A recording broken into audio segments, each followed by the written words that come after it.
Hello, this is day 85 of reading one canto of the Divine Comedy every day. We are on Paradiso, Canto 18, which I'll read from the Longfellow translation before giving some quick commentary. Now was alone, rejoicing in its word, that soul beatified, and I was tasting my own, the bitter, tempering with the sweet.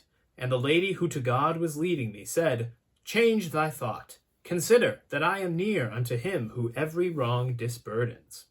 Unto the loving accents of my comfort I turned me round, and then what love I saw within those holy eyes here I relinquish. Not only that my language I distrust, but that my mind cannot return so far above itself unless another guide it. Thus much upon that point can I repeat, that, her again beholding, my affection from every other longing was released. While the eternal pleasure, which direct rayed upon Beatrice, from her fair face contented me with its reflected aspect, conquering me with the radiance of a smile, she said to me, Turn thee about and listen. Not in mine eyes alone is paradise. Even as sometimes here do we behold the affection in the look, if it be such that all the soul is rapt away by it, so, by the flaming of the effulgence holy to which I turned, I recognized therein the wish of speaking to me somewhat farther. And it began, In this fifth resting place upon the tree that liveth by its summit, and aye bears fruit, and never loses leaf, our blessed spirits that below, ere yet they came to heaven, were of such great renown that every muse therewith would affluent be. Therefore look thou upon the cross's horns, he whom I now shall name will there enact what doth within a cloud its own swift fire. I saw athwart the cross a splendor drawn by naming Joshua, even as he did it, nor noted I the word before the deed, and at the name of the great Maccabee I saw another move itself revolving, and gladness was the whip unto that top. Likewise for Charlemagne and for Orlando, two of them my regard attentive followed, as followeth the eye its falcon flying. William thereafterward, and Renouard, and the Duke Godfrey did attract my sight along upon that cross, and Robert Guiscard. Then, moved and mingled with the other lights, the soul that had addressed me showed how great an artist 'twas among the heavenly singers.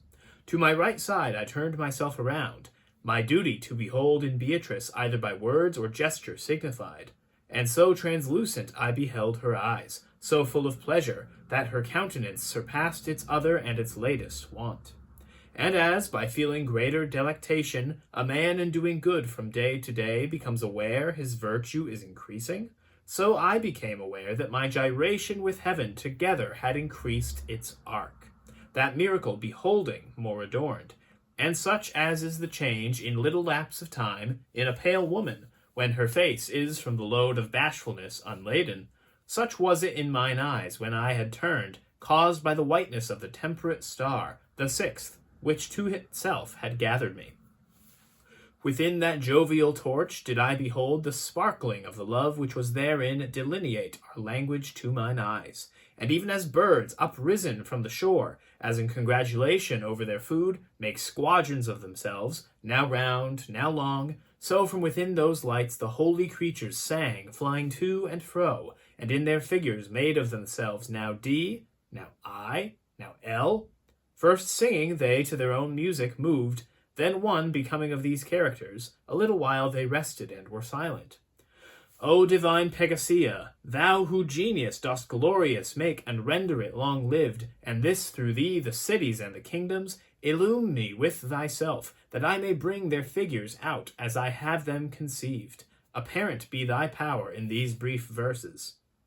Themselves then they displayed in 5 times 7 vowels and consonants, and I observed the parts as they seemed spoken unto me. Diligite justitiam, these were first verb and noun of all that was depicted. Qui judicatis terram were the last. Thereafter, in the M of the 5th word, remained they so arranged, that Jupiter seemed to be silver there with gold inlaid. And other lights I saw descend where was the summit of the M, and pause there singing the good, I think, that draws them to itself. Then, as in striking upon burning logs upward there fly innumerable sparks, whence fools are wont to look for auguries, more than 1,000 lights seemed thence to rise, and to ascend some more and others less, even as the sun that lights them had allotted. and, each one being quiet in its place, the head and neck beheld I of an eagle, delineated by that inlaid fire. He who there paints has none to be his guide, but himself guides, and is from him remembered that virtue which is form unto the nest. The other beatitude that contented seemed, at first, to bloom a lily on the M, by a slight motion followed out the imprint. O gentle star, what and how many gems did demonstrate to me that all our justice effect is of that heaven which thou ingemest? Wherefore I pray the mind, in which began thy motion and thy virtue, to regard whence comes the smoke that vitiates thy rays, so that a second time it now be wroth with buying and with selling in the temple, whose walls were built with signs and martyrdoms. O soldiery of heaven whom I contemplate, implore for those who are upon the earth, all gone astray after the bad example. Once 'twas the custom to make war with swords, but now 'tis made by taking here and there the bread the pitying Father shuts from none. Yet thou, who writest but to cancel, think that Peter and that Paul, who for this vineyard which thou art spoiling died, are still alive. Well canst thou say, so steadfast my desire is unto him who willed to live alone, and for a dance was led to martyrdom, that I know not the fisherman nor Paul. Cacciaguida ends his time with Dante and ends Dante's time in the sphere of Mars by pointing out some various biblical, historical, and literary figures within the cross of Mars, we'll call it, that showed especially great virtue in their wars, basically. Joshua is shown, and Roland from the Song of Roland, as well as the Maccabees, and various other figures, which confirms that, again, Mars is the sphere for the virtuous souls who were warriors in life. And then Dante looks back at Beatrice, and they ascend again out of Mars to the next sphere, which is Jupiter. How do we know? Well, it's not ever said, but it says right there in the passage that Dante's eyes alight upon a jovial torch. And by that, he does not mean a happy torch. He means jovial as in Jove, as in Zeus, as in Jupiter. So it's kind of hidden in the margins, if you will. Souls there are similar to the ones in Mars in that they all move together to form different shapes. In Mars, it was to form a cross together. But here in Jupiter, they're spelling out a word at first. A series of words in Latin, which are diligite justitiam qui judicatis terram, which is love justice, you who judge the earth. And just as Mars was about exalting the virtuous martial virtue, Jupiter is going to be about extolling those who were especially just and ruled with justice.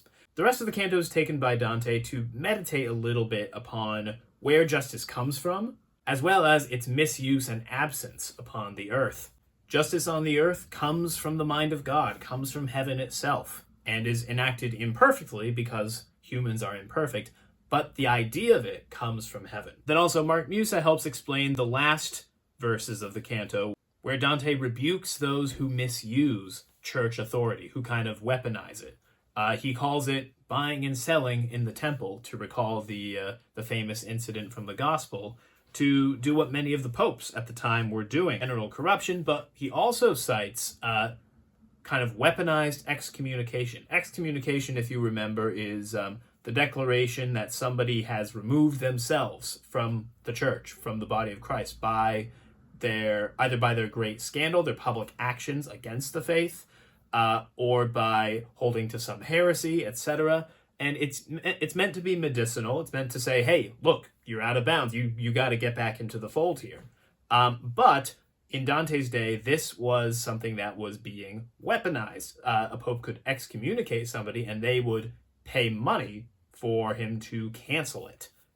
At least that's what Mark Musa says in the margins here. Dante claims that this smoke, he calls it smoke, of church corruption is what is shielding the world from divine justice. Now, what he means by that, according to Mark Musa, is he's talking specifically about imperial authority. Again, he thinks that the church has overstepped its bounds from, shall we say, eternal power to temporal ones, to being involved in temporal affairs, civil affairs. His solution is, well, okay, we need the emperor back. We need the human ruler to act with divine authority. And as we've talked about before, he sees that in Rome and Roman authority. And it's, of course, then natural that the souls then move together to form an eagle, which is the Roman standard. He'll speak further with the eagle in the next canto.